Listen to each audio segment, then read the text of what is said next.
Troisième partie des aléas du direct avec toujours nos invités et notamment le prince héritier du Monténégro, toujours sur ce plateau de passage à Montpellier. Nos invités également et nos amis pour parler, on parlait tout à l'heure du festival cinéma qui commence ce jeudi à Montpellier du 29 novembre au 2 décembre. C'est bien Festafilm qui est un festival, Ferdinand, consacré, donc c'est quoi? C'est à la culture portugaise avant tout?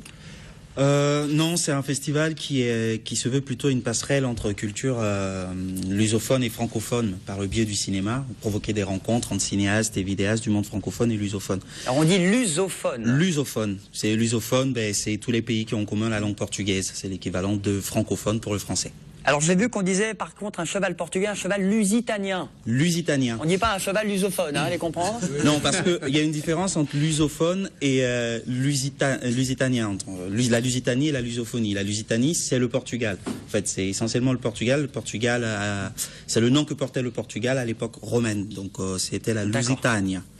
Et le mot lusophone, lui, vient de Lusitanie. C'est bien, il connaît bien son histoire, voilà. Du Cap-Vert. Et de Lusitanie, parce que après les indépendances des anciennes colonies portugaises, il a fallu trouver un nom, comme pour le francophone, mais sauf que la décolonisation portugaise a été la plus violente, une des décolonisations les plus violentes. Donc pour les anciennes colonies, c'était hors de question d'avoir un lien avec l'ancienne puissance coloniale. Et donc Lusitanie, lusophonie, il a fallu retourner... C'est la chronique histoire qui commence, ça y est. Il a fallu retourner à une époque où le Portugal était lui-même une colonie, donc le romaine. Donc on dit lusophonie, c'est combien de millions à peu près 250 millions de personnes qui parlent portugais dans le monde? Portugais, ouais. Et c'est 8 pays environ. Dont le Portugal et le Brésil. Portugal, Brésil, Cap-Vert, Angola, Mozambique, Sao Tomé Principe, Guinée-Bissau, Macao, Madère. Allez-y, je lance la pub. Voilà. Bon, c'est la 5e édition. C'est bien parce que vous avez trouvé votre public chaque année. Est-ce qu'il y a une communauté portugaise à Montpellier? Alors, une communauté lusophone, oui. Une communauté portugaise, il y en a.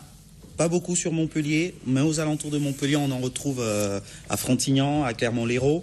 Et donc dans la région, il y a pas mal de Portugais. Mais sur Montpellier même, il n'y en a pas beaucoup. Mais en revanche, il y a pas mal de Brésiliens à Montpellier, oui. Une forte communauté brésilienne sur Montpellier. On connaît pas mal les films espagnols, il y a beaucoup de réalisateurs connus et reconnus, mais comment se porte le cinéma portugais aujourd'hui? Est-ce qu'il y a beaucoup de productions qui se font actuellement? Oui, il y a beaucoup de productions, sauf que ces films-là ne sont pas suffisamment distribués vendus en France ou voilà, mais sinon oui, au Portugal il y a des films qui sortent régulièrement, comme au Brésil d'ailleurs, forte industrie cinématographique. Ouais. Là, vous allez les mettre en valeur, ces films, avec des projections, tout format d'ailleurs. Hein. Il y a une centaine de films en tout qui seront projetés dès jeudi. Une centaine de films qui partent des très courts, donc format 3 minutes, comme ceux qu'on a vus tout à l'heure. Avec Garmotion. Voilà. Ouais. Et des documentaires, des courts-métrages un peu plus longs, des longs-métrages qui sont proposés aussi au public. Donc un invité d'honneur également, le Cap-Vert, votre pays, qui est mis à l'honneur aussi? Voilà, cette année, le Cap-Vert est mis à l'honneur, pas suffisamment comme je voulais, mais... Vous ramenez toute la famille ou... Non, pas encore, l'année prochaine, allez. On va demander à Monseigneur, est-ce que vous savez où situer le Cap-Vert? Bah oui, quand même, oui. Excusez-moi, parce que moi je ne sais pas. En face du Sénégal. Oui, c'est en face du Sénégal. Et c'est un pays que j'aimerais beaucoup visiter. J'ai des amis capverdiens à Paris. Et ils m'en parlent avec beaucoup d'émotion. Et ils sont très attachés à leur petite île. Et oui, j'aimerais bien un jour les rejoindre là-bas. Sauf que là, effectivement, c'est le Cap-Vert qui vient en quelque sorte à Montpellier, le temps de quelques jours. Alors, c'est plusieurs lieux à Montpellier. C'est pas forcément les salles de ciné, c'est des petites salles, alors, il y a des pas lieux forcément... atypiques. Voilà, c'est pas parce qu'on a voulu aller quand même vers un public, ouvrir vers un public plus large. Donc, on s'est pas limité aux salles de cinéma, puisque pour l'instant, on travaille donc au Centre Rabelais et au cinéma Utopia. Et après, c'est plein de petits lieux sur Montpellier qui accueillent ce festival, donc où on propose d'autres choses que des films aussi. Donc il y a des projections, mais il y a aussi un concert à la pleine lune. Il y a également un spectacle de théâtre portugais, franco-portugais, du frantuguais, au Carré Rondelet. Voilà, avec Avner Pérez qui est lusophile. Entre 3 et 6 euros, hein, les projections de séances un petit peu partout dans Montpellier. Entre 3 et 6 euros. Les séances à 6 euros sont uniquement les séances qui ont lieu à l'Utopia. Donc un film sur Césaria Évora, un film documentaire, qui est prévu vendredi à 21 h. Il n'y a que cette séance qui est à 6 €, sinon toutes les autres séances sont à 3 €, puisqu'on essaie de rester quand même assez accessible. Vous pouvez nous dire, en portugais, Montpellier devient le carrefour de l'histoire et de la monarchie. C'est pour la transition avec Monseigneur. Montpellier está... alors, Carrefour... Carrefour, pas l'enseigne, hein. Bah, dites une petite phrase, allez, ce que vous voulez, en portugais. Il y a beaucoup de che. Montpellier é uma cidade muito sábia, muito gosto de viver aqui. Donc ça veut dire Montpellier. C'est une ville très bonne et j'aime beaucoup vivre ici. Et Montpellier qui devient le carrefour donc de l'histoire et de la monarchie. Parce que Monseigneur est toujours là parce que c'est un hommage qui sera rendu à Hélène d'Italie qui a été inhumée au cimetière Saint-Lazare à Montpellier. Il y a d'ailleurs son buste qui trône devant ce cimetière bien connu à Montpellier. Et vous êtes le petit-neveu ? Petit-neveu, exact. Petit-neveu, donc c'est votre grande-tante ? Oui, c'est donc ma grande-tante, généalogie. Oui, je suis le petit-neveu. Donc, elle était une des 9 filles du roi Nicolas, mon arrière-grand-père, donc qui a épousé Victor Emmanuel II d'Italie.